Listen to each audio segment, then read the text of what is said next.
like speaking a whole of bunch. imaginary There's a whole friends, bunch of people out there. It's a whole bunch. did you have imaginary Whole friends when bunch. you were growing up? No, I was not one of those weird kids that had imaginary friends. Well, then you're calling me weird because I Yeah, had some. well, I'm sorry, but that was not the. So you never like faked like you were preaching or teaching to somebody. Well, Like yeah, I talked to my dogs and my I stuffed did animals. that. I did those I used things to like teach at them. I used to put them in timeout. We didn't call it timeout back then, but they were in corners. Because back then you were put in corners, and that's a bit much. you didn't get disciplined like that. You were a No, good I'm child. just saying like you was putting them in timeout. Now, Oh, you saying too much. Yeah, Well, I that took was- my that was- my my yeah, imaginary students a little Sure, too put them far. in timeout. Hey, I was just, hey, you had listen back then as kids. Yeah, but I guess it's We something had good the kids creativity did. on a whole nother level. Yeah. I don't know about now. I don't know. Kids don't quite do the things we did. Made mud pies and Right. oh, here we go. This how we not gonna do this today, y'all. That's wrong. It's this one. The Okay. underline is it. Okay. So, guys, as you all are coming in, go and invite somebody in. Val is letting us know that she used to have imaginary timeout with with her toys. Mother I Neil know from about that. Paris. Hey, Miss Polly Davis. Thanks for joining us. Hey, Polly, what's going on? Thank you Quisha guys so Hines. much for hanging out with us. So, look, we're going to get into this topic tonight, and we are super, super excited about this, how trauma fuels the habit of comparison. And last week, we kind of talked about those things that relate to comparison and how we get into that vicious cycle of, comparing ourselves to one another. And we actually had a conversation about this in the car today when we were going to get our lunch, about how when you allow yourself to compare yourself to other people, they then become your standard. And it's hard to break away from that thing and really navigate through that. So this is why we want to do the show, to kind of help us if you've been in that spot, or if you come out of that place. There is resolve for those things. You don't have to continue your life with that, because someone once said that, I believe it's Maya Angelou, I think it is, that comparison is the thief of all joy. Yeah, we brought I'm sorry, it's actually scripture. Lord Jesus, it's actually scripture. We brought that out the last time. talk. Yeah. I think it is Maya Angelou, though. I'll let you all know. I think it's Maya Angelou. I don't think that's scripture that says comparison. It is Maya Angelou. Yeah. Maya Angelou who said that. So, and we don't want to be in that position or place where our joy, our peace is uprooted, and it's stealing us from enjoying all the benefits of life and what we have to flow freely in. And we're in a season now that I believe is so good that we learn how to work through our hiccups, if you will. Because we all have them. We all have hiccups, and so we and it can be kind of complex. It kind of can be a complexity when you think about these things, because nobody really wants to put themselves out like that. Right. But in order for a healing to take place, you gotta open up those conversations, have those conversations, and don't be afraid. This platform is a no judgment zone, and we just want to help somebody. Yeah. We just want to help somebody. Yeah. So I was thinking, like, when we deal with comparison on a whole different level, and this talk tonight is focusing on how trauma, and I want to just like rest there and just talk about what trauma actually is. Trauma is any event or occurrence or something that happened in your life that was impactful in a negative way. Right. That's what we label as trauma. And it could be anything. It could be you stump your toe, or you could somebody. It doesn't necessarily have to be anything like really drastic, like somebody run over your car. Right. But it could be whatever that impact you in a negative way. And a lot of times those things have a way of interweaving itself into our makeup. And now from childhood or adolescence or different thing like that, it continues to grow. And we wonder why we operate in certain behaviors. Yeah. And it's really stemmed from that trauma, which causes us to compare.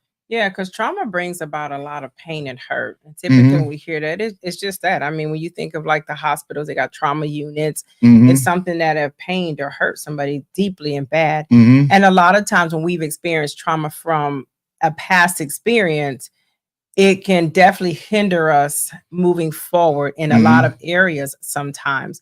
Then you get into things that around that term PTSD, or just, mental instability because of something that had been experienced. And it has such a great, great, great negative impact on someone's life. Right. And so when we think about comparison, there's a big part of this that comes from what we've experienced in the past that was very maybe uncomfortable, probably more likely than not uncomfortable. And I remember in the last conversation, it came up, and I want to say it was Tanya Vale who brought it up when she talked about comparing your children. Yeah, and so that can be, in essence, when we talk about, where we've come from and some experiences of trauma that we have experienced, what we felt, what we've heard, what we've seen, because it could be all that. Sometimes it may not be a direct physical impact to you, but you may have witnessed or been a part of an event that was very traumatic. Right. Yeah. That can play a part into current state now, why we see ourselves a certain way, or why we don't see ourselves and believe we are, who as awesome and amazing and great and gifted and talented as we are, because somewhere there's some experience that has happened that's distorted our view of that, right? Right.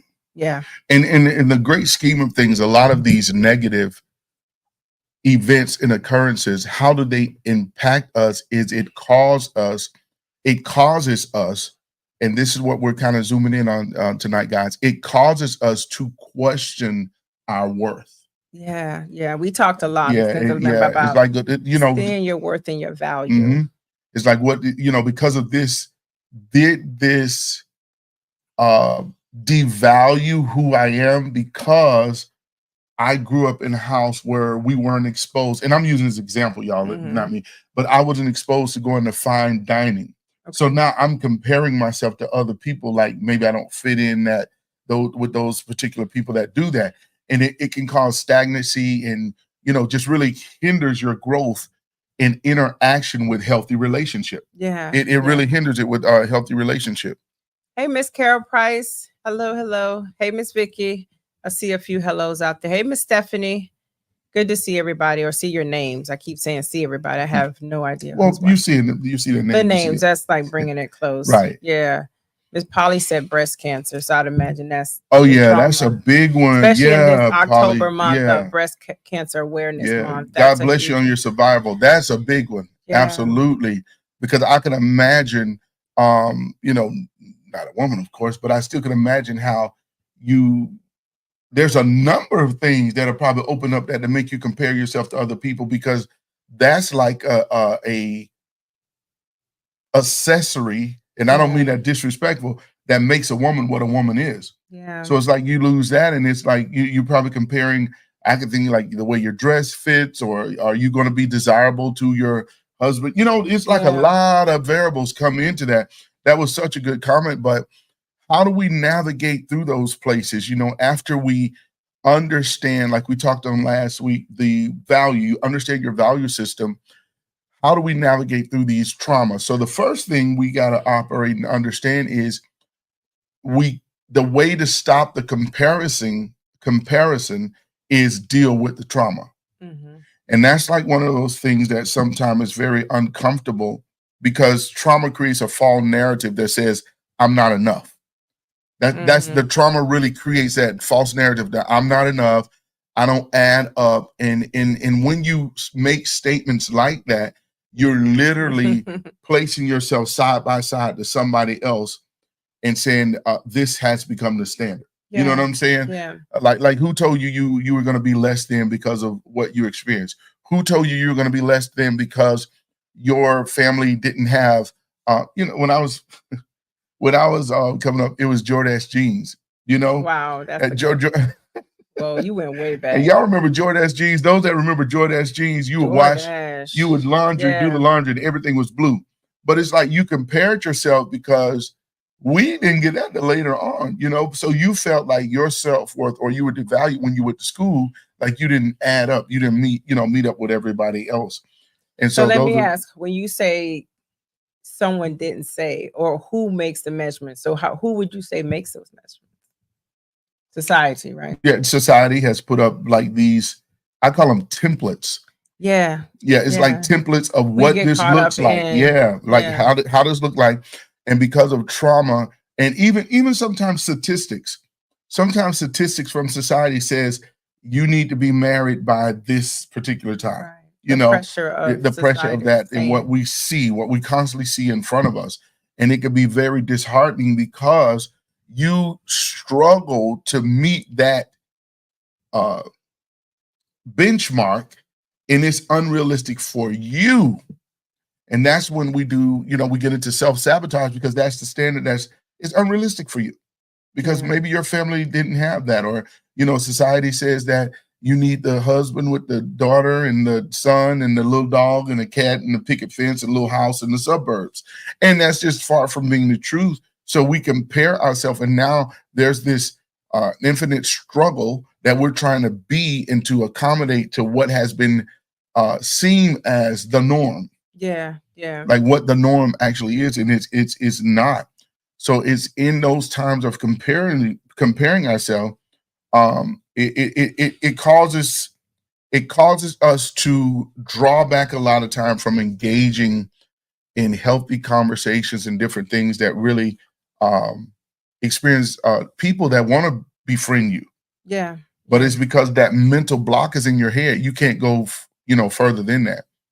So what would you say is, so I love what you're saying there, because it's identifying what's the blockage, what's the trauma of that you've experienced that could potentially be the hindrance that's in the way, with whatever. I think it's just knowing each person has to assess themselves and ask the question around why do I feel I don't belong, or why do I feel I don't measure up, or why do I feel I'm not enough? Where is it coming from? And is it something that you have heard? Is it something that you have seen? Is it something that you've experienced or witnessed, typically in a trauma state and in the past? So once it's identified, what do you do from there? I think what do you do? Where does the work start?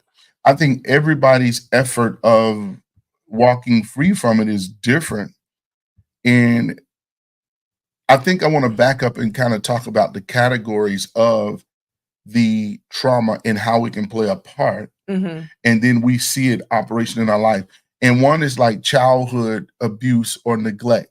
So when you think about those things, in that trauma will cause you to compare or feel like you missed something in your family dynamic. You know what I'm saying? So like, an example. Yeah, go ahead. No, go I ahead. was going to say you were going to give an example. So, I have one too. Yeah, go ahead. You go. So I just think about, that's a great one, because a lot of times when we think about, a neglectful situation, everybody's story isn't like, the silver spoon story. Some of us, our parents have had to do a lot to just maintain.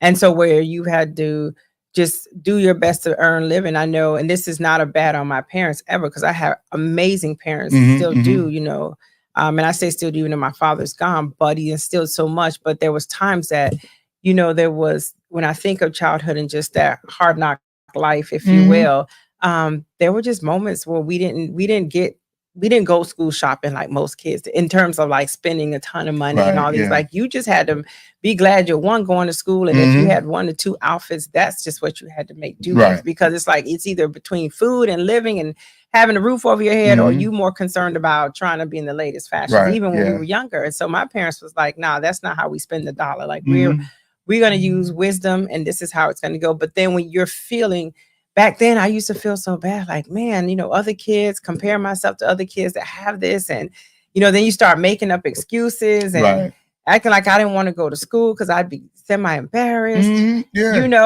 because kids can be cruel. People, I think we always say kids are cruel. People are cruel, point blank, period. We have a way of picking at, and you don't know someone's story. That's why you got to be careful what you put your mouth on. You do not know someone's story. And it wasn't all the time necessarily that my parents didn't have to do. It's just they were choosing, like, no, our ends need to be met in other areas. And it's not trying to keep you in the latest fashion as a kid. You just got to learn to be appreciative of what you have. But as a kid, that is not what you want to hear. Right. And so I'll be honest, that was hard. That was traumatic in the sense of trying to hear like being picked on. Yeah.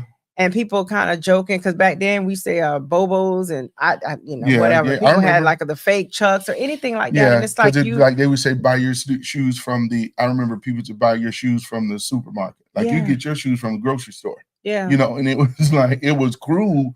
And you was like, oh, this is all I can afford. And a lot of times it was you could be a nice person, but kids are cruel. They don't care. So what it did, it shells you up. Yeah. And it makes you start changing your perception of what really matters in life. And then you start feeling like you just don't belong, and so then it does create a level of comparison because then you start wondering, well, why didn't I have? Why don't we have? Why are we in this situation?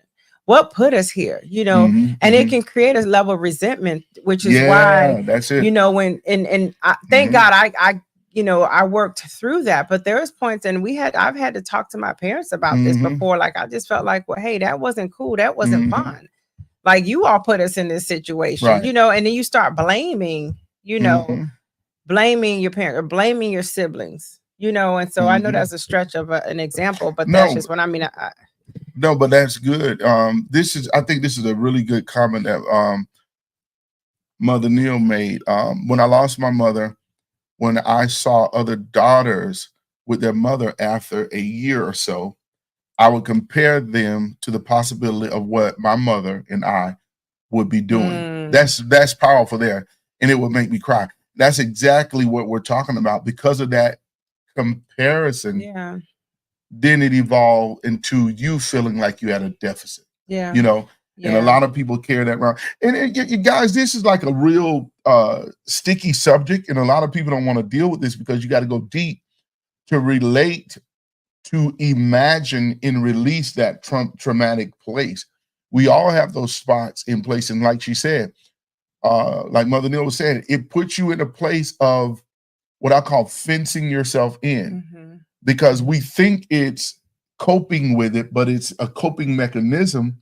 But what it does, it hinders you from having wholesome relationship because you feel like, nah, I can't engage in that. I can't do that. And that's far from being the truth, And just to catch up those that are just joining, just keep in mind, we're talking about how trauma affects, comparison in our current life. And trauma comes in different ways. And I love what Mother Neil said, because that is another topic. Because we got child abuse, neglect. We have, lack of, sufficiencies that maybe you experience in your family home, financial hardship and burden. And then there's also grief. When you've lost someone, especially if it's a child, a parent, a spouse, how do you not then start comparing like, man, why do they get to live their life, and grow old together, and they get to go, hiking and biking and on yachts and all these things? Or even if it's not, grief in the sense of physical loss, sometimes when someone's going through a health challenge and they're not in the same stable condition, that's a level of grief. When someone is going through mental illness, like we'll use that as an example, and they're not the person you remember them or in that space, that's hard. That's a level of grief, because anything that's being removed from you, that you no longer have, that can bring about grief. Grief is not just the loss of a loved one. There's different levels of grief, and there's different types of grief that you experience. And grief is a process, and those are unplanned situations that bring about a thought of comparison. And most of us operate in comparison when we don't intentionally even know that we are.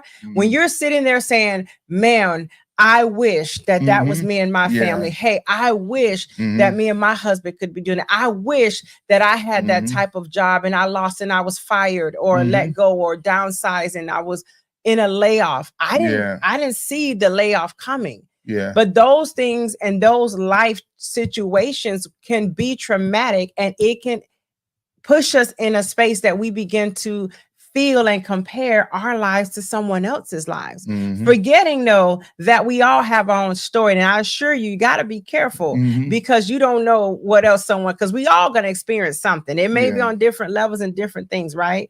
But this is what we're trying to bring people to. Why comparison? Because what happens, it'll hold us back. Right, it will. And we're trying to free ourselves. And I say all of us, we're trying to free ourselves so we can move through this space of life and be everything that we're intended and created to be. And at the end of the day, it's a healthy place of working through the trauma. Yes. But what we're focused on, guys, tonight, don't make yourself feel like you're missing or less than because of that. Because of what you've experienced. Yeah, because of what you experienced.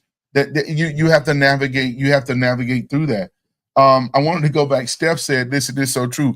Body comparison. Yeah. Oh my goodness, we see a lot of that today, and people are literally losing their lives for the what are the BBLs or whatever they're calling them, because they're comparing themselves. So y'all, and I promise, I swear I'm trying to stay up on all the terms and stuff, and sometimes I'm realizing I'm like, Lord, I need to get into the lingo of this. So remind me, what is BBL? BBL is Brazilian. Is it butt lift? Somebody help me. Is it booty lift or butt lift or something? Oh, but BBL, Brazilian butt lift. Oh, okay, that would make sense. I think it's butt lift. Oh, I just thought somebody drop it in the comments, y'all, if y'all know. Butt lifts. I didn't know there was like a BBL scenario. Yeah, butt lift. Jeff said. Thanks, Jeff. Okay. Yeah, so and that's so it's called. Okay. Because now here it is so funny. This goes back in hair school, believe it or not. We did. Jess. Thank you. The students will have to do history, and in their history, they had to tell what was trending. And there's a certain sector of time that women would shave off all their eyebrows, and it was considered trendy. Yeah, because it was associated with being beautiful.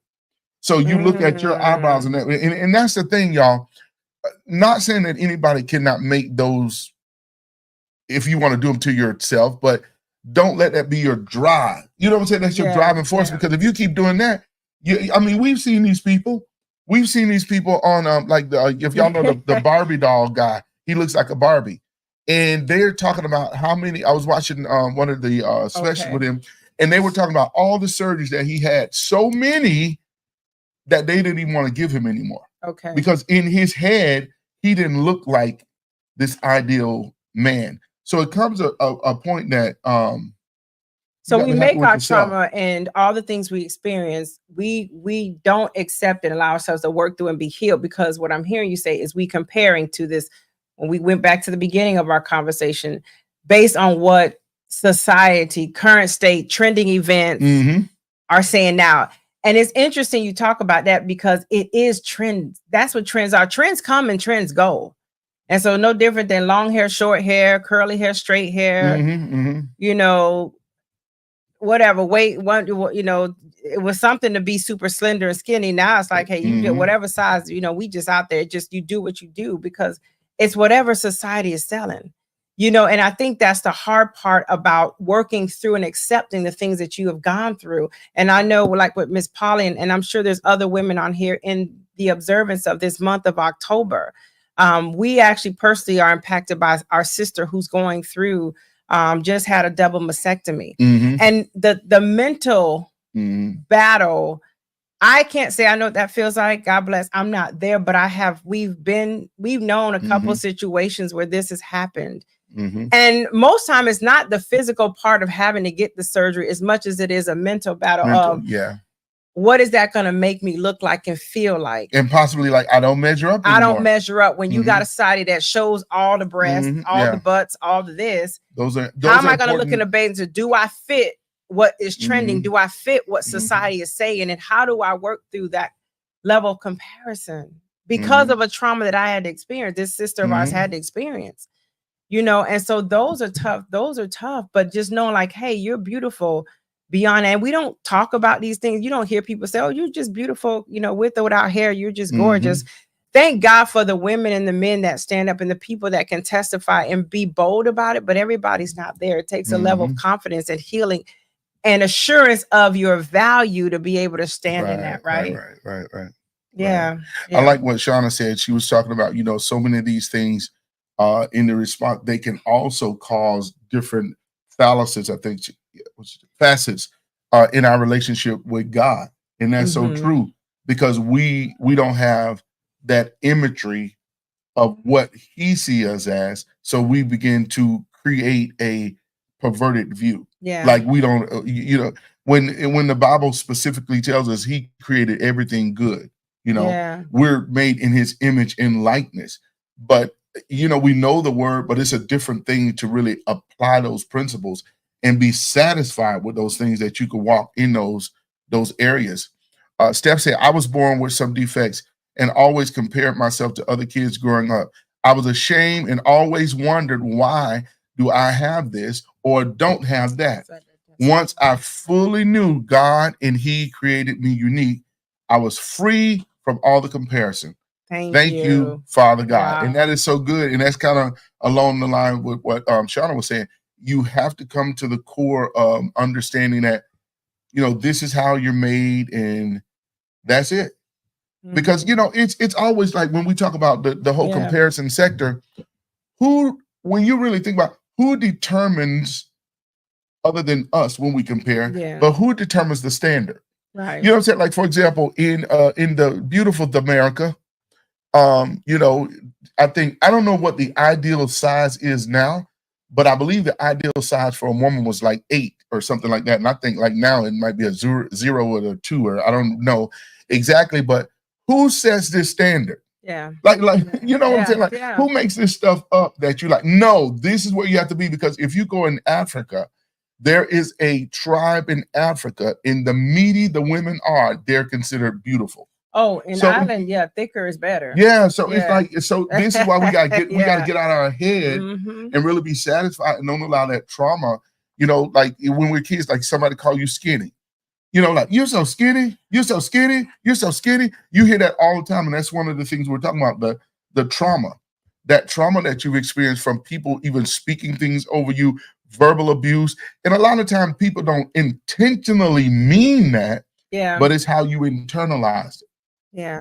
You internalize it that way. And because of the attention and the validation that we're getting, you pull on that, because it seems as though certain types of people or certain, whatever looks of people it appears that they're getting more noticed or they get more, sometimes it's in the workplace. Those are the people that you hire first, or those are the people that get first dibs. I mean, I'm not obviously in this Hollywood environment, but we hear this all the time.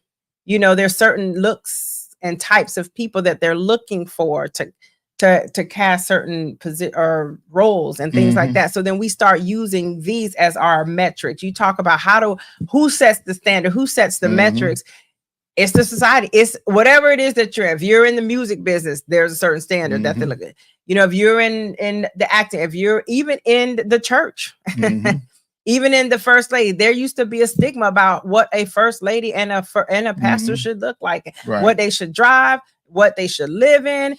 Everybody, especially in our culture of church, in the African American culture of church, we have set certain metrics and standards, and that would deem you being a successful pastor in first lady versus not.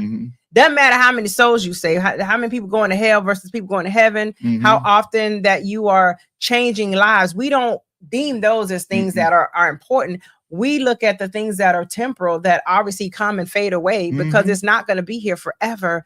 And those are the things that we set our eyes on, and we will go to ends, wear ourselves and our mental state out, trying to stick with this societal measurement.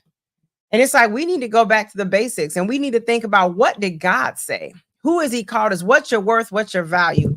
It can also lead to overspending to keep up with the Joneses. Yes, that came up last week. That's a bomb moment, y'all. That's the bomb moment. Yes, trust me, comparison will cause you to go broke if you're not careful. Yeah, and we have to be, very conscious of that, because it's a trick in a cycle of the enemy. Insecurity is a cycle of the enemy because what in essence you're saying, and I remember the Lord told me this, you're saying that what God has given you and blessed you with is not good enough. Now, whether that's imposed through negative words from other people, we have to combat that. We have to learn how to navigate through that. And that's what we're going to transition to. So how, after we understand and know all these things, what principles or what practical steps can be given to help somebody walk through those things? So we want to share 5 of those with you all so tonight. Let's be clear. So now that, and we can go on, y'all, because I know someone referenced divorce, and I know that's a tough one, because divorce can put you in a space of like, what was wrong with me? What was wrong with us? Who am I now? Trying to rebuild your character and identity after that. Those things are hard. And so, that does put you in a space. Then you look at, and God forbid, y'all, be careful with strolling on social media and you going through a divorce, a bad breakup, a loss of job, because I don't think social media sometimes is the place to go, because that will sell you on some things and have you probably crying every 5 minutes, because you're like, why don't I look like that? Why didn't it last? And then you begin to compare and feel and see things that begin to trigger. And there are comparison triggers. We won't talk about that. So the point is, before we move forward, just, hey, whatever for you. I know it's a lot of comments, and thank you all that's commenting out there. But think about and identify, what are some of your traumas? Go back. Why are you responding that way? Because right now, some of us are operating in the space of comparison, whether we choose to admit it or not. But ask yourself, why is that? Where is it coming from? Was it past trauma? And what is that trauma? And then the next steps, we're going to give you 5 ways, because we believe in bringing you, not just leaving you stuck on identifying problems, but where are we trying to take you to is, what do you do? And not to say this is the only thing. We're just telling you things, and we will tell you some of this. When we're sharing, it has worked for us. Trust you me. It has worked for us. Things that we are trying and have tried. It was funny you said that, and this is so good. If y'all enjoying the conversation, I put some thumbs up in there. And you know what? It's not too late to invite your friend, your buddy, your pal. Go ahead and invite them into the conversation. Get them in. But I was thinking when you said this, and it's so funny, because even in ministry, trauma can hit you in a way that you'll back away from your post. Yes. And I know it's a lot of people on here that can relate to that. You've been given a post, but because of trauma in different things, you back away from your post. And I can remember when I had to do a sermon or something like that. And I think I told this story before. And at my church, there was a lot of hoopers. And for those of you that don't know what hoopers are, they, and a lot of people don't like that. And it's fine. It's okay. But it's a place for it. In the most traditional churches, I love when people hoop. It's not for everybody. But my thing was, what I did, because somebody told me, you don't do that. And they didn't say it in a negative way. But remember, we're talking about the impact of trauma in comparison. But they said it in a way like, they said, your messages are only 15 minutes. And it stuck with me. I'm like, okay, well, what am I not doing? I have more to say. But, and I would, you remember I used to end my messages, and my pastor used to always say, like Dre said, I'm like, well, that's all I got to say. I would end my messages like that. And I would sit down feeling rotten because I compared myself to the way the other ministers delivered. And that was their framework. Yeah. You know what I'm saying? That was how they delivered. We are authentic and unique, God's given gifts. We are the gifts, and I don't want to just, circle it to ministry, but I thought that was a good segue, because what it did, it made me back up. I didn't want to minister no more. Yeah. I didn't, and like my pastor would ask me something like, y'all, this is what I would do for real. I would like make up excuses. You make up I make up, well, no, I think I might be out of town. And it was because I felt like I didn't measure up. Yeah. I felt like, and Val noticed, I felt like the congregation hated when it's funny. And then I'm gonna rest with this. And I think somebody said this when they were talking about how it'll play tricks on your mind. I could have sworn, y'all, when I got up to minister, it seemed like the whole church went, oh, not you, And the people weren't doing that, but that's where it seemed to me. And so I preached for a while. I didn't want to say nothing. I'm like, I'll write mine, or let me do something. And so what you do, you pull back and you revert to that place of comfort. which is a coping mechanism. That's what that is, y'all. It's a coping mechanism. You'll play it down, you play it out. And here's what's interesting is sometimes when we're sitting there wondering what other people are feeling, thinking they're probably feeling worse than you are. Right. You understand? So like you're probably feeling like this as a minister. Now imagine how many other ministers probably feel just as horrible. And we're measuring up and comparing to you, thinking like, well, we know Andre gonna sing and he's gonna do all this, because believe it or not, he got a great response. He was phenomenal, even though all 10 of your 10 to 15 minutes of your preaching, it didn't take long, but you were so impactful. And I specifically know this was before, when we met, when you did the your famous line, get with the showing of Jesus. You remember that? What was those that remember Macedonia is like it really rocked. New Year's Eve service, because y'all only get about, I think they only gave you about 15, 20 minutes. But I remember you ended with that and you felt terrible. And it was like, no, it was so good. It was so impactful. And I can't remember, I described, people say stuff good, like, well, what did he preach on? No, listen, y'all, that was over 20 plus years ago. But remember. People, that was, you're right. But I do remember that night, because I remember we were married at the time, and you felt you didn't do a great job. And it was because you were comparing yourself from the hooping space, because you were like, I don't hoop. It's like, but you don't have to hoop. Just do it. And it's easier said than done, because people could tell you what not to do and just deal through it. But when you're working through that, it's a work in progress. It is not easy, y'all. And here's the thing. Here's the word we use, y'all. I dumbed it down. Yeah. And this is another coping mechanism that we do. We play it down. Well, it don't take all that. Right. Well, nobody don't have to do all that. Well, why they went and got a Tesla car? Everybody got one of those. We play stuff down with inside, y'all. If I just be transparent and honest, I wanted to hoop like all of them. Like, I wanted to do that. Yeah. But I played it down because my comfort level, my security was not at that place, because I was comparing myself to them instead of just embracing what I had and saying, this is where God has factored me. Yeah. He's framed me, and this is what I offer. My style is just as valuable as somebody that because there's somebody, and I'm just using this as church, there's somebody in that congregation that enjoys the way you deliver. There you go. There you go. There's somebody, no matter what you do, it's somebody. And we don't do it for the validation of people, but you got to be confident in the fact to know that. No, okay. So before we move on, I got to give this example. Do you remember when we were dating earlier on? And I wrote you a note. And I was, and in that note, remember, I started devaluing myself. And I was to a point calling off our dating.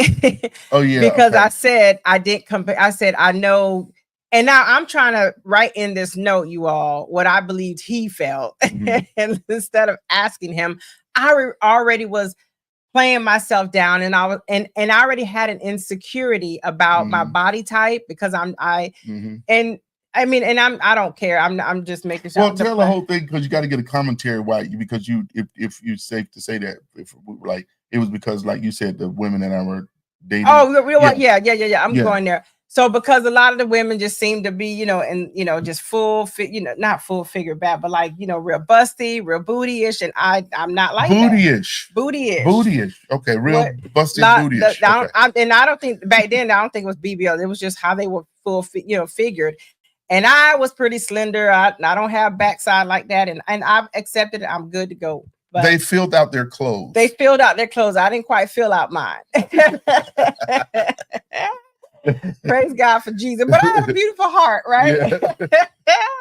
However, so I remember writing this note, and I was just like, nah, I know I'm sure eventually you're not going to want to stay with me. And I compare and I actually use the words like, with the women that I've seen that you dated, I don't feel like I look like them, and I'm not shaped like them. And I go into this whole thing, you all. And then so much so that I'm like, so I just think, let's just be friends. And so now he never told me that I was, or anything about my body shape or type was a problem. No. I'm already playing myself down, because I keep thinking someday he's either going to cheat or he's going to leave me based on this. Wow, that's good. So let me go ahead and just kibosh this. Let's cut it off now. Let's cut it off now. And forfeit something that could, by the fact we're about to celebrate 25 years of marriage, we wouldn't be sitting here if we had stayed in that space. And I thank God, because he came back to me and he was like, I'm not with you for that. And of course he said all the right things, because that's just what, and he got to be God. But also, I used to joke. I'm like, boy, you had some lines. I think he used words from songs back then. No, I did, because your moves were playable. Biv DeVoe was my teacher. Biv DeVoe. BVD, BVD, and they told me something. BBD. Biv DeVoe. Yeah. And they told me something that stuck with me, and I want to share this teaching moment with you for the fellas that might be watching. And the reason why I love my wife, because Biv DeVoe told me never you got trust. To say it, Bell Biv. You either say BBD or Bell Biv. BBD. You got to say it with They say never trust a big butt and a smile. So that was like that was my standard. So you just gonna. But I ain't have a big butt and a smile. I had a smile. Yeah, but there were other things that were they were proportioned right for you. For me, yes. Yeah. But the thing is, here's the thing though. I was very interested in them, but I fear got me, and then the comparison got me, you all, seriously. And so I remember we worked through that, and then he assured me some things of like, hey, this is not why I'm with you, and all the wonderful things he said. And I trusted it, but I'll be honest, it was a struggle sometimes, but I had to realize that's how I was feeling about Val. Right. And so Val had to work on Val and feel more confident in who I was, and what, hey, this just is what it is, because I created that story. That was your movie. And to be truthful, where because I go back and I think about where did that thought even come from, like that metric part of it. And I only have one brother, and he is my, that's my heart. But he used to tease me. Orlando used to tease me so bad about stuff. And he meant it from a good place, just because, siblings just do that. And I remember he said something about it. Like, girl, you ain't got no butt. And I'm like, oh my gosh, who says that? And so interesting enough, and I've talked about this in our women's ministry, because for a while when I would stand up, I would pull my shirt down all the time. I hated to walk in front or walk up to a podium and stuff. Trauma. And it would seriously. And so I would ask other people, can you go I would win prizes or anything just in a setting where it would cause me to have to walk solo. I would be like, I would start thinking everybody's staring at my body and I'm not very shapely, and that's all they see.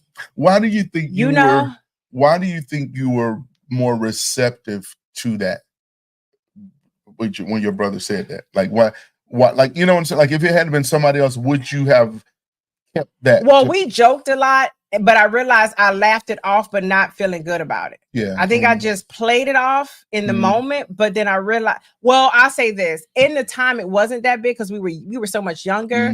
But as I started growing up, and it felt like the girls with the bigger butt and breasts got more attention from guys, then I felt like, oh, well, then then that's just what you have to do. Now, I'll be honest, this is just me now. Even today, I'm not the person that wants to go get surgery on, because I don't want nothing to sag late. I don't want to be cut on. No. I've only had one surgeon necessary, and we're not doing that. At the end of the day, I'm like, this is who I am. You understand? And so I'm not trying to alter that for the sake of attention. And I'm married. I don't have to do that. But even still, if I can't do it by way of just working out and kind of toning up some things, it's just because I realize this is who God created. And it goes back to what Miss Stephanie said. You got to just be okay with you, and you got to work through your own trauma and your own demons and things that are holding you back. And that used to be as comical and as silly as it may sound. That was huge for me, y'all. It was huge for me, because I felt I didn't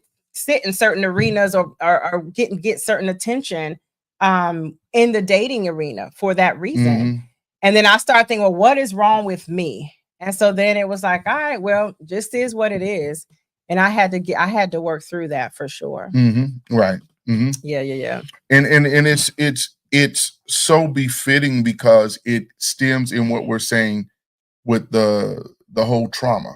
Yeah. And that's it's like, what have you heard? What have you seen? What have you experienced? That is still playing in your head and creating a blockage, a hindrance from you moving forward.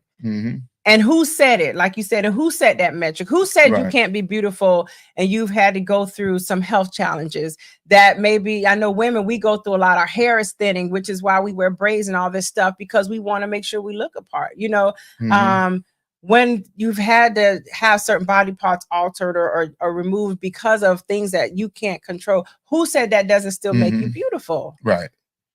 Exactly. It's what society sells, you know. But what does God say? Right. What does God call us? That's it. You know. So yeah, it's good. It's funny. I just want to share this. I saw this come up on the screen. Shanna said, "What is the trauma? Identify it."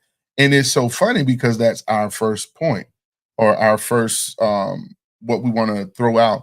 And I know Elena, she's on here. She could appreciate this. She's got a whole show committed to this. The root of it. What's the root of it? What is the root cause? And I asked Val that question, kind of segue into that, because the root cause of that trauma that triggered that comparison was your brother said it. And to be clear, don't be starting no trouble. I love my brother. He did not mean it to hurt me. We were teasing, we joked about everything. Yeah, so but a lot of times we say stuff and we don't really. Because I know social media and people go to turning this into anyway. Go ahead. So here's the thing. You got to get to the root of it. Yeah. And that's it. You got to understand and find out, where did the trauma happen? I like to say it this way, what's the origin of it? There you go. What is the origin of it? Because I hear a lot of people say that, oh, I'm just like this. This is how I am. And I always challenge those statements, because when you say those type of things, that's again a default mechanism, or it's a deflection. Because to really get into the place, you'll find out, okay, I really want to work through this. I really want to detach from acting this way. So let me think. And sometimes it ain't something you just like think like that. It might take a minute. You're like, wait, what? Well, when did this happen? When did I start acting this way? And be truthful with yourself and accept that, and then you can come out of relationship with that habit or that thought. Okay. Yeah. So what are some things? I guess some people waiting for the 5 steps to. So the one was recognize, acknowledge the root of the comparison, which is identify. That's number one. Like Shauna said, identify. And that's what I said. We kind of segue to that. Identify. You gotta identify. Nothing can be removed or canceled or taken out if you don't identify. And you got to be honest with yourself and not make what I want to say. Sometimes we do stuff and we make excuses or something like this. I don't like, but nobody. No, this is where it happened. I remember working through something with somebody, and they were like, it was an issue with a family member, and they were like, well, this, but they love me. I know they love me. But the question is not whether they love you or not. The question is, where did the trauma happen? Yeah. How did it enter? Where would that first thought seeded in your mind? We're not challenging the love for that person, because like Valerie said, her brother didn't mean to say that maliciously. Right. However, he said it, and it was something that most of the time those inflictions of trauma is something in this manner, y'all. Not in every case, but in this manner is something we're already kind of having an insecurity about anyway. There you go. Like last week, I told y'all the gap in my mouth, my color, and all those things. I was already dealing with that because, number one, and I always say this as a joke now, when I was in high school, dark-skinned brothers weren't in style. If you didn't have, it's the truth. Dark-skinned brothers, we didn't start getting played until I think when Shabba Rank came out. And then it was because Shabba Rank saying? No, I don't know what he's saying, but I know him. But I'm just saying, a lot of people, they wanted the El Jabbar look. Yeah. The curly hair and bright skin and all that kind of stuff. And they didn't, dark skin brother, we didn't get any play back then. I mean, you had to really have something going for yourself, like be strong, like lift refrigerators or play on the football team, or because they wanted us for our strength, I think. I think they wanted us because we were strong, but nobody really wanted to take us to the prom because they wanted to. But that was a short lived. It depends on where you were. Well, but you're right. What I'm saying is, everybody on here that grew up in the 80s, 90s, y'all that be true. Coming to America, right? Jerry Curls, all that, and it was the Fair brothers. It was the Fair Skin brothers, right? Okay. So after that period, when everybody was connecting with island people. Y'all remember we went through that period where everybody wanted to be, if you were island or have some type of accent or something like that, then people wanted, and that's when right. Thank you, Elena. That's when the dark skinned brothers started being popular. We started getting a play, So then you got ready for the world. Wesley Snipes did Blade? No, not Blade. Before that, what was that movie? New Jack City. City. Oh, we started getting all the play. Then everybody wanted, but my case in point, I kind of segue. I had a moment. That you want to style. You in style. What about now? So what happened? Now? Well, now it don't matter because I'm confident with myself. Everybody mixed up now. Yeah, it's a melting pot now. So, but the case in point where I was going with that, I kind of segue off is you got to recognize the root of the thing. Yeah, the root of and because that symbolism was everywhere, and that was society was saying was accepted. I felt like again I didn't measure up. Mm-hmm. So it's like you got to start with yourself and find out where is this coming from. Are you looking at too much social media? What's going on with that. Then number two is stay focused on your own journey. Your own journey, yes. Which means put blinders on your eyes and just be consuming what you're doing. And y'all, this is something that we got to do, and I do it from time to time. Because we're all are subject to it if we be totally honest. I don't care the most confident person in the world, because social media and different things like that, advertisement, why do y'all think they do them that way? Like I remember this one a while back where they had the, I don't know if it was a peanut butter sandwich or something, but she was doing a striptease. It was a candy bar, and she it's the power of suggestion. It's suggestion, and they're saying that this is good. You need this. Yeah. You need to have this because it's gonna make your life better. The cars now, you see the cars with the family. They also strategically. I don't know if y'all seen this now. A lot of the commercials are showing interracial relationships and also same-sex relationships. Mm-hmm. Why? Because they want you to feel like something is missing with you. And you need to get this. So you got to recognize the root of that stuff and stay focused on your own journey. Now, let me tell you, it's interesting you talk about that because I actually had someone at work make this comment, and I thought it was interesting because they were like, yeah, no, I want to marry outside of my race because I want beautiful children. And I'm thinking, well, children could be beautiful regardless of the race, same race. It doesn't matter. It's just children. I'm like, some of them may come out a little different. I get it, but that has nothing to do with the mixture race because you can have interracial couples and the kids aren't just the most. Yeah, but and then they say something like good hair, not as if that's the only thing. But to your point is, what did they see that they're measuring that against? You know what I mean? And because most time we want to say, oh, mixed kids look. Almost 100% of the time, 99.9% because of the time, we're going to say mixed kids look a certain way. Because in a good way, so you get this attention, and I thought that was interesting. I'm like, wow, that's what that's you forget the healthy baby and just want to be blessed that you have a baby when people are struggling to have children. You just worry about trying to have the cute baby. But again, it's the standard. Well, thank you. Any parent, I would hope your children look cute. It's the standard that has been set. Because if you're a kid and you have, let's say, a dark-skinned baby with extra tight hair. No teeth? No, not no teeth. He's a baby. Well, babies are coming out with teeth now. No, hold on. But let's say a dark-skinned baby with extra tight hair. And maybe his skin's out. Now, people, and I've heard people say this, they'll say something, oh, that's a cute little black baby.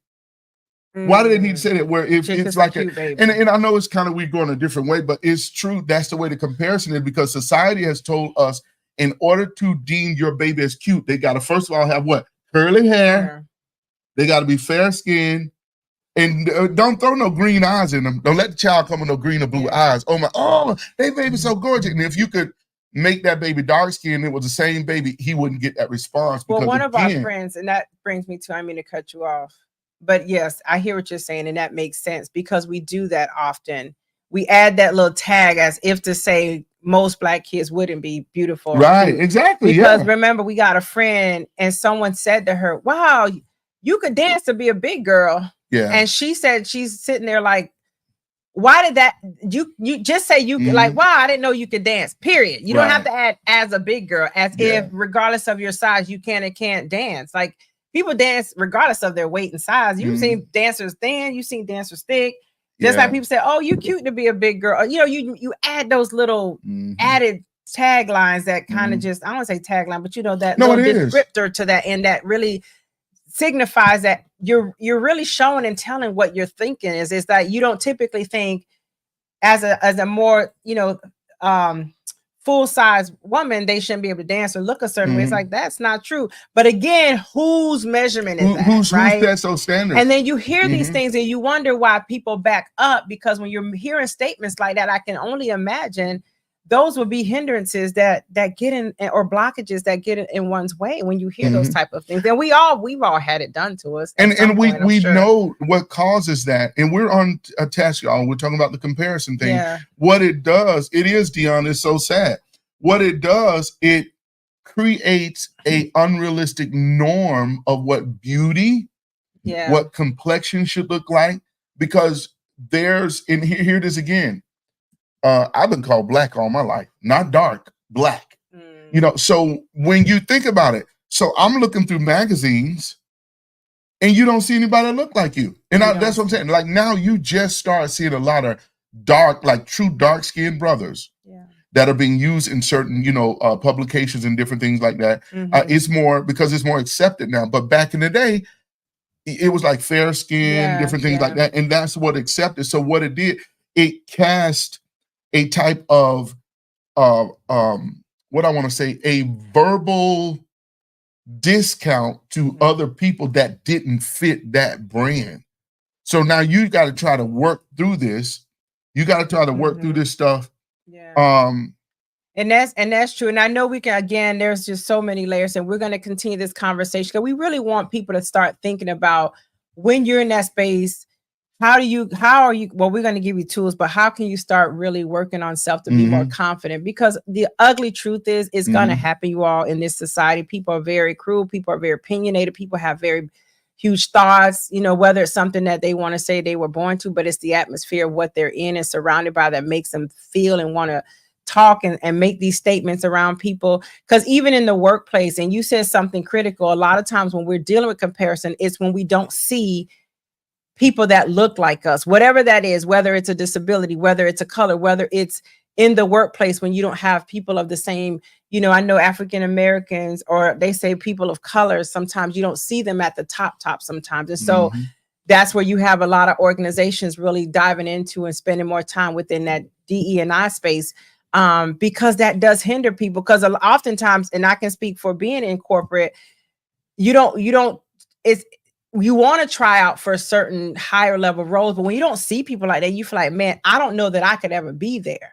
I don't know that I could ever run, unless it's your own business. And we're changing that narrative, and thank God for that. But some of us still deal in that space, and it's an unconscious bias and all these things that we have there. But we've got to identify that so that we in ourselves, though, don't hold yourself back because you may not see someone that looks like you, regardless of what you've been through, regardless of what you've looked like.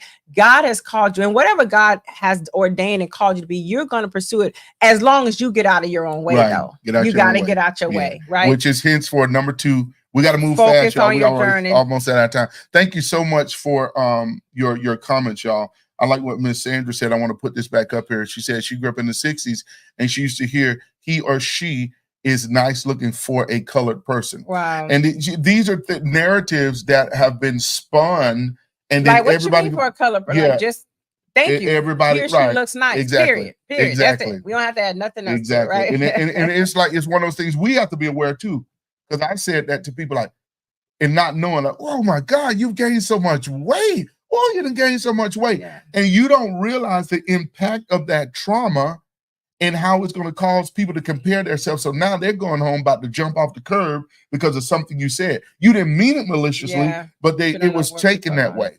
Ms. Z said, you want to take that one? I see it all the time in the salon. If you have a dark-skinned girl and a light-skinned girl with long hair, they will say that little girl with the long hair is pretty and not acknowledge the dark-skinned girl. Wow.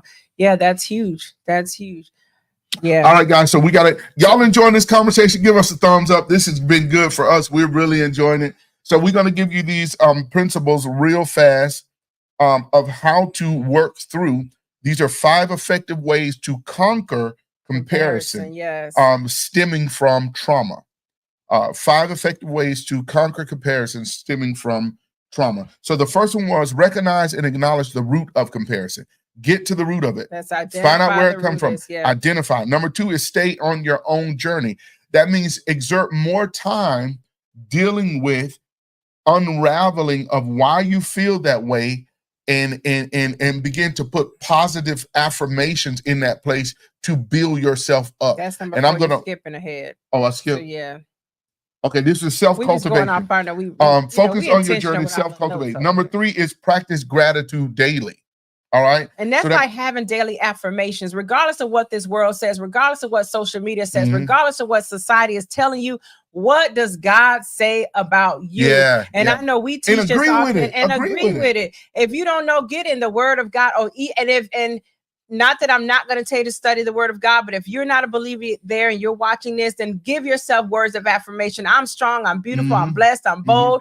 I tell people to do the A through Z confirmations and affirmations. Give yourself one word for each letter of the alphabet and confess that daily. But there's scriptures reminding yourself that he fearfully, wonderfully made you. You are the apple of his eye. You are more than a conqueror. Just whatever that looks, you're anointed and blessed. You're highly favored. You were created in his image and his likeness. So there's so much that you can say that can remind you and put you in the right headspace. So practicing gratitude daily and thank him for that. Thank him that you got 1 tooth. Thank him that you got a whole mouthful of teeth. I don't know, whatever you got. You got dentures. You got something to eat with.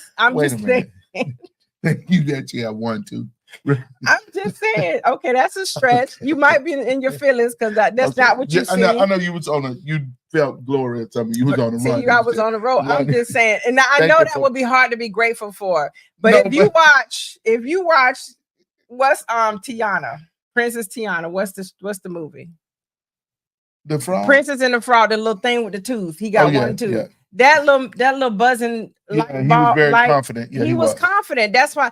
Jack, what's his name? Jack? His name was not Jack. Is not a name that you find in the bayou. Okay, I don't know, but anyway. Was it? But no, be grateful. His name wasn't Jack. Be grateful. All I'm saying is when you practice daily gratitude daily, just remind yourself what is it that you do have trouble. She just fell out.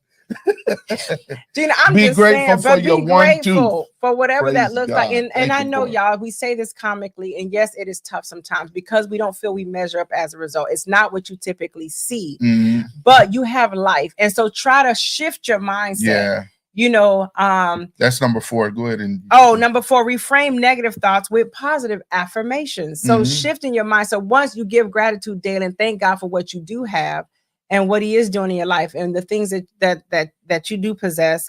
And if you got to journal those things, right? And not just the physical appearance, but whatever, because some of us are disgruntled about our job situation. Some of us are not happy or in a space about our marriages or our relationships with children or lack thereof. The homes that we have or what we desire, whatever that looks like, journal that, but be grateful and just thank God for life and what you do have. And then you put plans in place to get where you want to get to. Number 4, so refraining the negative thoughts and placing that with positive thinking. So shifting your mindset around those things. So instead of seeing it as a downfall, hey, but you have life. And then how can you take your story and inspire other people? Everything that we're going through, I guarantee you, if you search hard enough, there's someone else that can relate to your story. You're not alone. Right. You really aren't. And I just want to jump back in and take a little time and deal with that, because I know we're hurrying up, but I think we need to slow down here and talk about reframing negative thoughts with positive affirmation. Now, a lot of this stuff, guys, we're sharing with y'all, but y'all know we're word-based. Yeah. It's word-based. And in Philippians, it tells us to think on, and I'm paraphrasing, think on these things. And it gives a whole list of things are lovely, pure, honest, beautiful, pure, good report, any virtue, any praise. Think on these things. Yes. So you have to, and watch this, y'all. I want to say this to somebody because I feel led to say this. Don't get frustrated with the repetitiveness, if there's a word, of the journey. Yeah. Because it takes time. You're learning and wiring your mind a new behavior. It's a new system of belief. Yeah. So in doing that, you have to be patient. I tell people this all the time. My journey, this is not something I read. I did this. When I was dealing with insecurities, I used to write on my mirror in the bathroom while I'm brushing my teeth.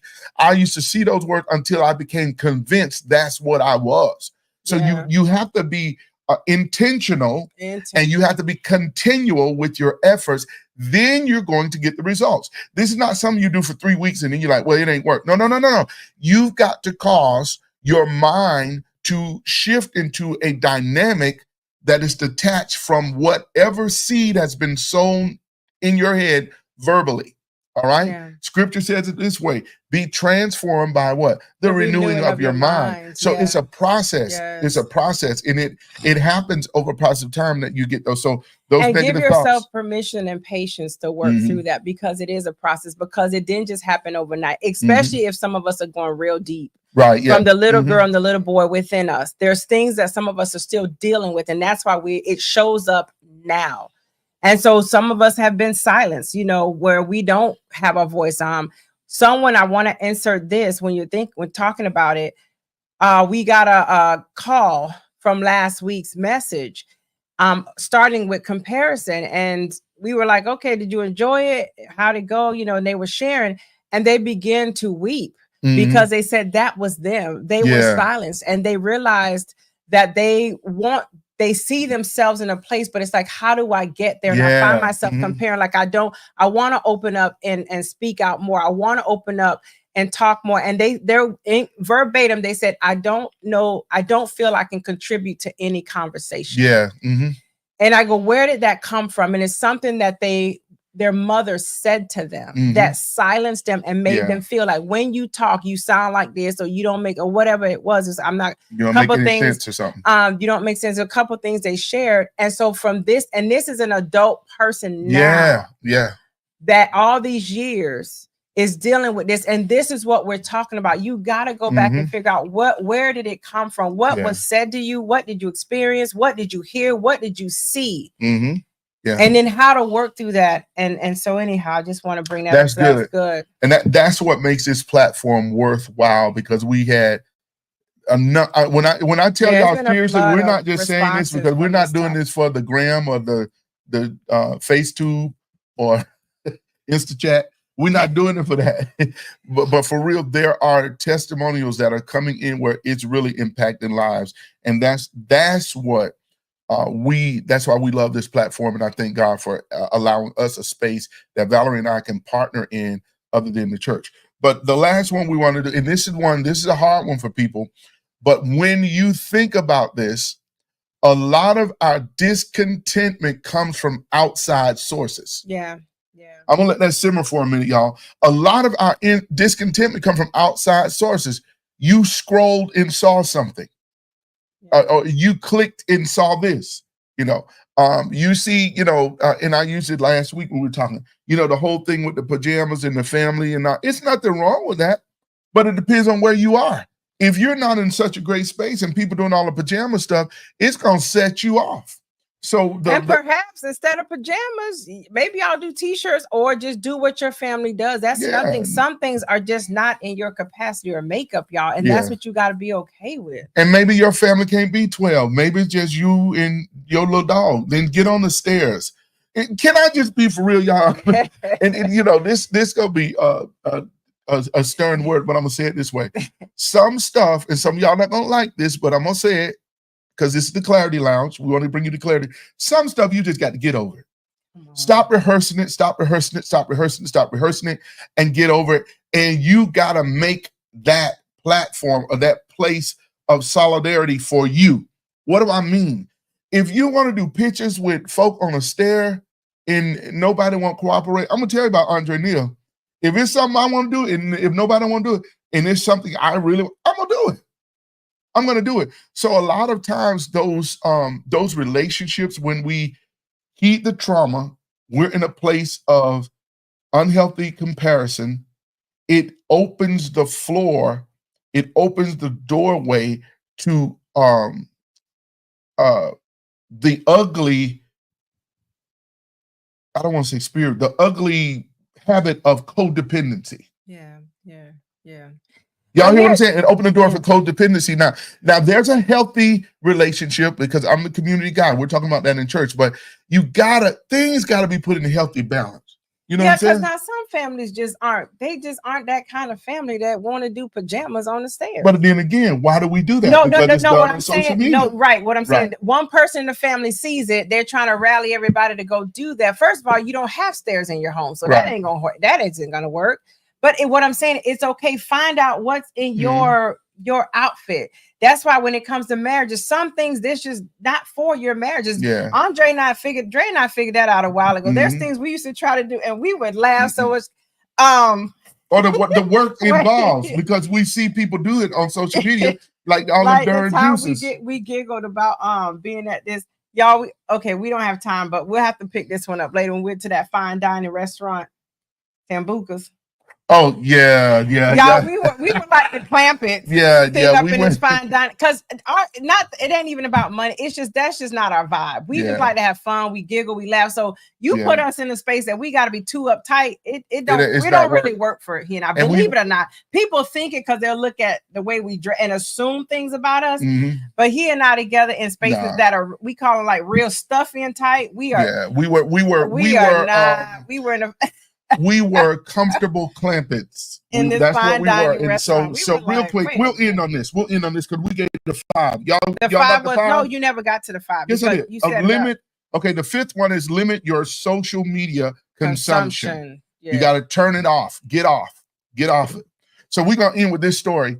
If y'all want to hear the story, give me a thumbs up. Let's get some interaction. If you want to hear the story, give me some interaction. And Shauna, thank you, Elder Norma, those who that put the 5 effective way so people can go back and, because guys, we want to give value. We don't want to just be on here running our mouths, and we want things that you can actually walk away with and implement in your life.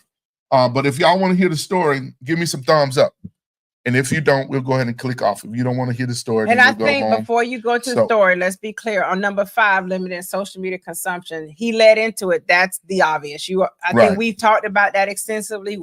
Most of us already know what it is doing to us. It's interrupting our peace. And I was just sharing with someone today. I said, if it's interrupting your peace like that, why you have an option? Nobody is forcing you to remain on social media. If you're getting on there, you crying and tearing up and just feeling the weight of the world and you want to end your life. And it's a real thing. I'm not saying that loosely because people are at a point that they are walking out on marriages, walking out on children, want to end their lives because of what they're seeing. On social media. If this is not for you, if you can't handle it right now, then that's not healthy for you. Go ahead and just take a fast from it. Take a break. Get off. And so you gotta limit that in the time that you're trying to be healed. Right. And you're trying to work through your own trauma so that you can stand up until you're healthy and be what you need to be. And it's a process, you all. But we're trying to give you tools and things that we've had to do to do the work. And then when you feel refreshed and you're ready to handle that, then you go back there. But until then, y'all be careful of that. It's a setup. Absolutely. It's a setup. So we got thumbs up. All right. So the story. So here's the story. And we're going to end with this. So Valerie and I had the opportunity, because those that don't know my background is I'm a hairstylist. So we do this show every year in Atlanta called the Bonner Brothers, and it's a big hair show. And so we went there with some friends. Now, mind you, Atlanta's culture is much different from Orlando's culture. So we had some friends, and I don't want to say they were. I ain't gonna say they were bougie. I don't want to say they were bougie, but they were of the upscale. Like yeah, they like high end. They weren't stuffy, but they like high end stuff. Well, we weren't quite accustomed to that. We didn't know. So they agreed to take us out to this place. And it was a number of things that, I would do different now. But they agreed to take us out to this place. So Val there, we want to share a good time. Like, sure, we'll go. We'll hang out with you all. So they take us to this place. And I know Elena in Atlanta, I don't know if she remembers this place, but it's called Sambuca's. It was at that time. I don't think it's open anymore now. Now, we knew nothing about Atlanta because it was in what's the Buckhead? What was the Hyatt part? Y'all help me out. Whatever that part. I think it was Buckhead. Buckhead, where the Lenox Mall and all this stuff. We knew nothing about. Like, that was the. A lady said, "Yeah." Is that? I don't even know.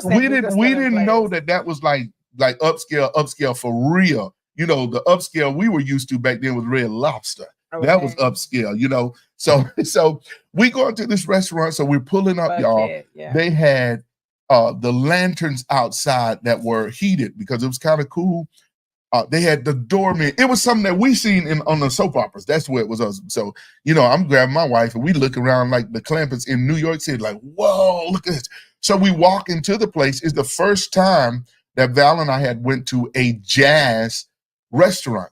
So they had the full band and the piano guy playing. They had the bar, beautiful decor. It was seats, like velvet everywhere. Velvet. Like velvet they had like draping velvet with. And the whole theme of the restaurant was like animal print. So they had like zebra pillows and tapestries and purples and reds and gold frills and all this stuff. So we walking in just looking around like this. And so the first sign we should have known something was different when they took the order, they gave the menu and it was like $75, $105, $76. So, we don't want to seem like we, No, and then you get to the bottom of the menu as we're going through, and there's a timed. Yeah, time. You can only sit at the table a certain amount of time. Yeah. Then you get your hips up out of there. So it was just so many things. So we're sitting there like, we got this. I'm like, what is this? What is this? I said to myself, why did they number this menu like this? Why would they just jump the numbers around like that? Not realizing that was the number of the entrees. So I'm sitting there when I found out, I told Val, because we couldn't let them know. Y'all, we just being transparent. We couldn't let them know that we budgeted about $25. We were looking for like a Burger King or a Happy Burger somewhere. We weren't trying to do that because that took up all our little vacation money. So I'm like, I told Val, we're going to be eating salads later on because we laughed so hard. No, we wouldn't dare get up and leave. But anywho, y'all, we paid the whole thing that we were saying, we end up paying for the meal, which was very expensive. To mention what we ordered. I'm like, if you don't put some more chicken on this plate. Yeah, zebra pasta. It was just one big pasta with some stuff. It was like a lasagna noodle, like one noodle with like, it looked like they swiveled chocolate swirl on it and called it zebra pasta. It was quite an experience, but because of that, it put us in a place, like we're talking about comparison, it put us in a place where instead of just, I don't even know how we would have maneuvered out that, we kind of put stuff together because we didn't want to get it. We made it work. We didn't want to get the impression that. But we were still hungry. We were. And here's the thing: by all means, don't come for us. We're not talking about poverty mindsets and that we don't know how to handle fine dining, designer. We're not saying that. That's what we were. We were in this space when we were newly married, and all we're saying is in that time we didn't want, and we were embarrassed to try to say anything.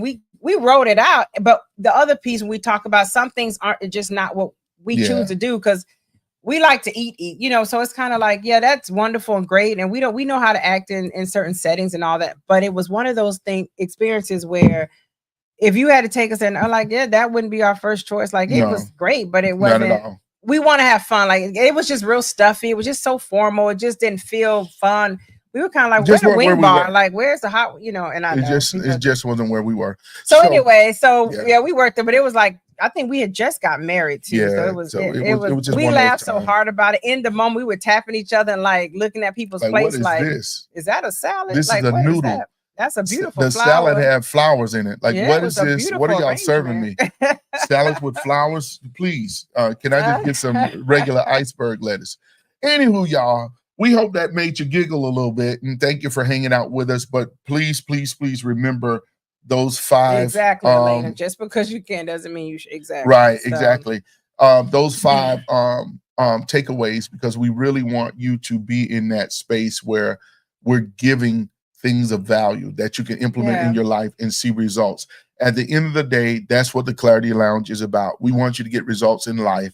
So as you join us on our discoveries in our journey, you can always find practical insight of all things godly and pertaining to life. Wait, somebody asked, how did the friends handle? I feel like you left them on a cliffhanger. I mean, there was actually Ms. Vic said still hungry. Yeah, exactly. There was like 4 or 5 couples that were there, and us and another couple felt the same way. So the 4 of us kind of was at one end of the table just giggling and being ridiculous about it, while the other ones were just ordering. They had, they was doing their thing because I guess this is their atmosphere. So we didn't even know. It worked out. I mean, we had a nice time. We get it, but it was just one of those moments of like, What I would have liked to happen, they should have prepared us. You know, and what I mean by that, like, hey guys, we're going to Sambuca's because we were new to the city. We know that, like, because back then it was like in a time where Atlanta wasn't known like to us like that. We had, and I think that might have been one of our first trips to Atlanta. I think that's what I would have liked. They would have said, hey, we're going to Sambuca's and you're probably going to need about $500. You know, and then at that point in time, I would have said, well, we'll see you guys when you get back. Enjoy your. That's why you got to ask questions, because we just riding and going along. We just going. But anyhow, it turned out to be a nice. It turned out to be a nice. Yeah, it was really nice. But it was interesting. So I think in comparison, bringing that back. Yeah, I think we went way out there tonight, y'all. But we love to have fun. Thank you guys for joining. Don't forget to go to our website if you get an opportunity and register for. We like to stay in contact with you. I'm putting it on the screen now. That's not it. But we like to stay in contact with you and register because we're planning a live event next year. Well, it'll be kind of sort of like just a celebration day. Family. It's going to be a family event, not just for adults, but it's like family. Almost like the temperament of the Tom Joyner type of thingy. We're gonna have like music and food and different things like that, and we'll be doing our show live with about 4 to 5 guests. And we'll be talking about topics. So as you register, you'll register for our newsletter and we'll connect with you and we'll be sending out different things. And for those the first 10 people that register, we're going to send you a nice gift to your house. So, and it's not going to be a coffee mug. It will not be a t-shirt. So, and it's not going to be a pen. But for those that are the first 10 that register, we're going to send you something really nice, a nice gift for partnering with us. And just be on the lookout for those things that are dropping to come your way. Thanks again, guys. I feel that we have done our jobs tonight. And if you're in Atlanta area, please visit Sambuca and let us know how your experience was. I don't know if it's even open anymore, but you can give it a try. Ask somebody. I'll ask Elena if they're still open or something. I don't know. But thank you guys so much. What can we expect next week? Next week, we'll be continuing the whole month. What we're doing, we're theming the month. So this month was centered around comparison. So next week, you could, come back to our same station. I'd about to say same bat time. And we'll be talking about, we'll be talking about more. Batman back in the 70s. We'll be talking about more ways of detaching from those habits of comparison. So, guys, we hope something was said that was helpful to you all. Have a good night. And remember to go to YouTube, click share, click like, subscribe, that's a lot of and the bell icon to be notified when we drop content. You said a lot.